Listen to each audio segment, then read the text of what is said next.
ජාතික රූපවාහිනී. සුබම සුබ උදෑසනක් වේවා මගේ මිත්‍රවරුනි. තීරණාත්මක දවසක තීරණාත්මක ගමනක් යමුද මාත් එක්ක. අද මම ඔයාලව එක්කගෙන යන්නේ දෙරණ මාධ්‍යජාලයට නෙමෙයි. ඉතින් සුපුරුදු තැනට නැතුව වෙනත් තැනකටයි මම අද එක්කගෙන යන්න හදන්නේ. ඉතින් ඇයි මට අද දවස තීරණාත්මක වෙන්නේ කියලා මම vlog එක අතරතුර කියන නිසා අනිවාර්යයෙන්ම vlog එක බලන්න ඕනේ. හරිද?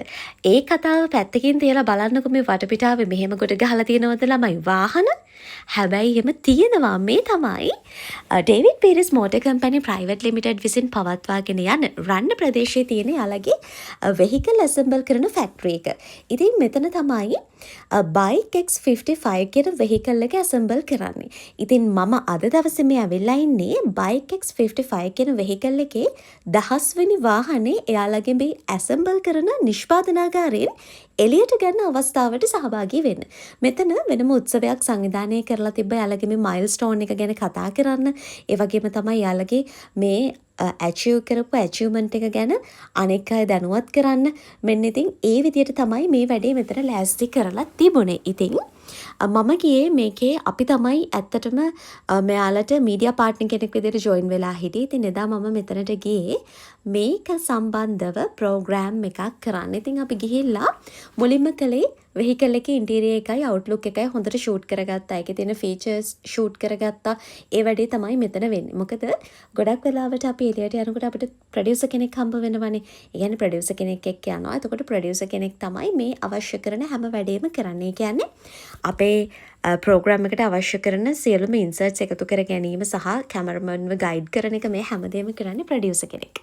එතකොට ප්‍රසන්ටරට තියෙන රාජකාරී ප්‍රමාණය ඉතාම අඩුයි. හැබැයි ප්‍රසන්ටර් සහ ප්‍රොඩියුසර් කියන දෙකම ඒ කියන්නේ ඒ කැටගරිස් දෙකම යටතේ මේ විදියට ගියොත් එහෙම ප්‍රසන්ටර්ගේ වැඩෙත් කරන්න ඕනේ ප්‍රොඩියුසර්ගේ වැඩෙත් කරන්න වෙනවා. ඉතින් ඒ වගේ අවස්ථාවක් තමයි මේක. ඉතින් දැන් මම මේ කරන්නේ ඩිස්කස් කරන එක අපි මේ වැඩේ කරන විදිය. එතකොට මේකේ ෆීචර්ස් මොනවද කියලා කතා කරන විදිය. අහන්නකෝ. දැන් ඔයාලා තාසයිනේ මේ කරන විදිය ගැන දැනගන්නනේ. ඉස්සරහට මම ඔයාලට වීඩියෝ එකක් අරගෙන එන්නම්.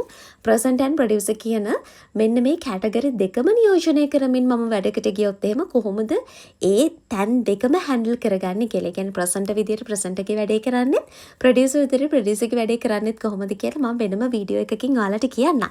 දැන් මේ අර 10 වෙනි වාහනේ මම කියුවා නේද බයික් X55 එකේ රිලීස් කරනවා කියලා අද දවසේ නිෂ්පාදනාගාරයෙන්. අන්න ඒ අවස්ථාව තමයි මෙන්න මේ විදියට මෙතනදී මේ සිද්ධ වෙන්නේ. මේ අහන්නකො ළමයි මේ වැඩේ මේ විදියට වෙද්දී මගේ තීරණාත්මක දවසක් අද. අද තමයි මම දැනගන්නේ රයිගම් ටෙලීස් සම්මාන උළෙලේ මම මොකටද නොමිනේට් වෙලා ඉන්නේ කියලා. ඒ කියන්නේ මම නොමිනේෂන් නයිට් එකට හවස 5 වෙද්දි වෝටර් සේජ් හොටෙල් එකට යන්න ඕනේ. මම දැන් ඉන්නේ කොහෙද? හම්බන්තොට.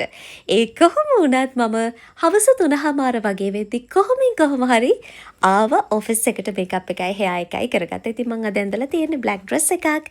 මගේ හෙයා එක කළේ සුපුරුදු විදියට මෂේක්, මගේ මේකප් එක කළේ බුද්ධික අයියා. ඉතින් එයා එක මේ වගේ ලොකුවට තිබුණාට ටිකක් වෙලා යනකොට මට ගැලපෙන විදිහට ලස්සනට මේක සෙට් වුණා. ඉතින් ඔන්න ඔය විදිහට තමයි මේ දවසේ තීරණාත්මක දවසක මම ලෑස්ති උනේ. ඉතින් පස්සේ තමයි මම දැනගත්තේ රයිගම් ටෙලීස් සම්මාන උළෙලේ මම නොමිනේට් වෙලා ඉන්නේ හොඳම සම්ප්‍රවේශක කියන කැටගරි එකට කියලා. ඉතින් තවත් දවසක ලස්සන වීඩියෝ එකක් අරගෙන එන්නම්. බයි බයි. කමෙන්ට් එකක් දාගෙන යන්න අමතක කරන්න එපා.